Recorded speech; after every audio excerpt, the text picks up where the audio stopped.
역대하 16장 말씀을 봅니다.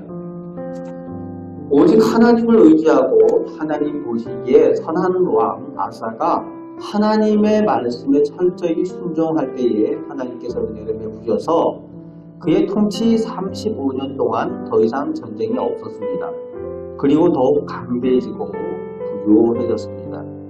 그런데 오늘 본문에 36년째 되는 해에 북이스라엘 왕 바하사가 전쟁을 일으켜서 쳐들어옵니다. 뭔가 아사 왕에게 변화가 생겼다는 것을 의미하는 겁니다. 사람이 늘 한결같이 변하지 않으면 좋은데 변해서 문제가 되는 경우가 성경에 많이 나오고 있는 것을 볼 수 있습니다. 하나님에 대해서나 사람에 대해서나 한결같지 않은 사람의 마음의 문제를 일으키는 경우가 많이 있죠. 초대왕 사울이 처음에 하나님 앞에서 겸손하고 신실한 믿음을 가지고 있었고 그가 예언을 할 만큼 하나님의 신령한 은사도 받았지만 그가 왕이 되고 나서 교만할 때에 그가 변질되죠. 그래서 하나님을 떠나게 됩니다. 솔로몬도 처음에 순수한 믿음을 가지고 하나님을 의지하고 하나님의 지혜를 얻었을 때는 좋았는데 후에 그가 강대해지고 부유해졌을 때에 하나님보다 사람을 더 좋아하고 눈에 보이는 것들을 더 의지하다 보니까 변질됩니다. 그래서 나라가 그의 자식들에서 갈라지게 되는 분열되는 심판의 자리에 있게 되는 거죠. 오늘 본문에 이 아사 왕도 뭔가 변했다는 거예요. 하나님에 대해서 마음이 변한 이유 중에 하나는 교만이지요. 또 실증이 있을 수도 있습니다. 특히 교만은 하나님보다 자기의 판단을 더 믿는다는 거예요. 자기 눈으로 보는 것, 자기가 생각하는 것을 하나님의 말씀보다 더 의지하니까 문제가 되는 거죠. 2절 말씀을 보니까 전쟁이 났는데 하나님께 기도하고 의지하던 예전의 모습이 전혀 보이지 않습니다. 예전에는 14장이나 15장에서는 전쟁이 났을 때 하나님만 의지하고 하나님께 순전한 모습으로 나아갔는데 하나님께 기도하지도 않고 의지하지도 않고 당시에 강대한 아람 왕 베나닷에게 의지를 하는 모습이 나오고 있습니다. 그것도 그냥 의지하는 것이 아니라 하나님의 성전 곳간에 있는 은금을 내어다 주고 도움을 받기를 원했죠. 하나님보다 눈에 보이는 것을 더 신뢰하고 의지하는 모습이 2절에 나오고 있습니다. 이전에 아사왕의 모습은 온데간데 없어졌어요. 변했다는 얘기죠.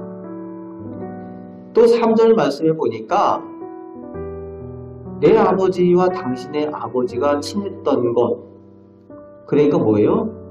친분을 의지하는 거예요. 인맥을 의지합니다.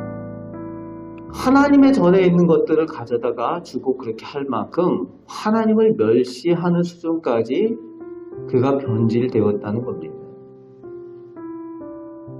아사가 이방 사람의 왕 아람 왕을 사주해서 형제 나라의 이스라엘을 치게 합니다. 물론 먼저 이스라엘이 와서 전쟁을 일으켰지만 그렇다고 이방 사람을 사주해가지고 그렇게 하는 것이 또 하나님께서도 기뻐하지 않을 일이지요. 그 아람 왕이 쳐들어오는 것을 이 이스라엘에서 그것을 듣고 라마성을 건축하던 것을 그만두게 됩니다. 건축하다 그만두니까 그 돌과 제목들, 목재들 이런 것들이 있으니까 이런 것을 가져다가 이 아사 왕이 성읍들을 건축하게 되는 것이 게바와 미스바를 건축했다 라고 되어져 있습니다. 인간적인 방법이 성공을 했어요. 그러니까 더 교만해지는 겁니다. 그때 선지자 하나님의 종인 하나니가 하나님께서 주시는 그 말씀을 가지고 가서 전하게 되지요. 7절 말씀에 하나님보다 아람 왕을 더 의지하는 것을 지적을 합니다. 그리고 8절 말씀에 보니까 이전에 이 아사 왕이 하나님을 어떻게 의지했었는가, 하나님을 의지해서 구스 군대를 물리치고 했던 그 순수한 때를 기억나도록 전하고 있습니다. 그러면서 왕이 지금 변했습니다 라는 것을 가르쳐줘요. 그러면서 9절 말씀에 전심으로 하나님께 향하는 사람에게 하나님께서 능력을 베푸신다 라는 말씀으로 다시 한번 전심으로 하나님께 돌아오라고, 전심으로 하나님을 의지하라고 그렇게 요청을 하는 거지요.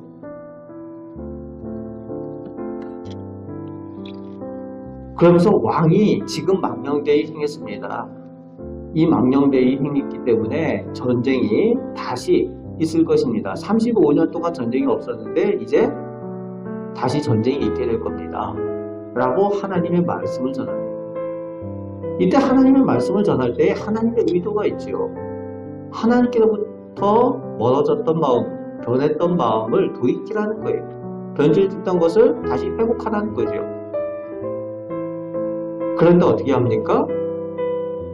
회개하지 않습니다. 돌이키지 않습니다.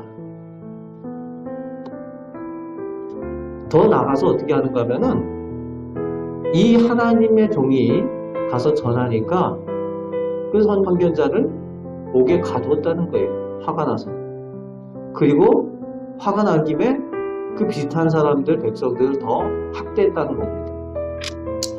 여러분, 교만해지면은요, 이런 모습이 나타나요. 하나님의 말씀이 들리지 않는 거예요. 변질되면은 하나님의 사람들을 학대하게 됩니다. 예전에 사울이 그랬어요. 하나님 앞에 순전했을 때는 겸손했어요. 그런데 변질되고 나니까 하나님의 말씀 듣지 않잖아요. 당시 위대한 선지자 사무엘의 말도 듣지 않고, 더 나아가서 나중에 노년에 되니까 선지자들 잡아서 죽이는 일들까지 한 사람이 사울 왕의 모습이 됩니다. 오늘 지금 아사 왕이 그래요. 이전에 순수해하고 하나님만 의지했던 그 모습이 전혀 보이지 않고 완전히 변질된 모습, 하나님의 말씀이 들려도 돌이키지 않습니다. 회개하지도 않아요. 그리고 12절 말씀에 아사가 왕이 된 지 39년에 병이 들었다는 거예요. 매우 위독했다는 거예요. 하나님께 기도하고 돌이켜야 되는데 또 돌이키지 않는 거예요. 돌이키지 않고 하나님보다 의원들에게 구하였다. 의사에게 가지 말라는 얘기를 하는 게 아니죠. 하나님을 먼저 찾고 의지해야 되는데 하나님께는 구하지 않고 눈에 보이는 사람을 의지한다는 거죠. 오늘 본문을 통해서 우리에게 주시는 하나님 말씀은 한결같은 하나님을 향한 믿음을 유지하도록 노력해야 된다는 것을 말씀해 줍니다. 한결같은 믿음, 그것에 대해서 오늘 말씀은 9절에 전심으로 하나님을 의지하는 사람이라고 표현을 하고 있습니다. 전심으로 하나님을 의지하는 사람에게 하나님의 능력을 허락하여 주신다라고 말씀하여 주십니다. 보이는 것을 더 신뢰하지 않고 또 교만하지 않도록 늘 하나님을 의지하고 기도하고 전심으로 나아갈 때에 하나님께서 이 악한 세상 가운데에 승리하게 하시고 그 능력을 소유하며 하나님의 백성으로 승리의 삶을 살아갈 수 있도록 인도하여 주시는 줄 믿습니다. 신실함으로 하나님 앞에 능력의 삶을 살아가시는 우리 성도들 되시기를 주님의 말씀으로 축복합니다.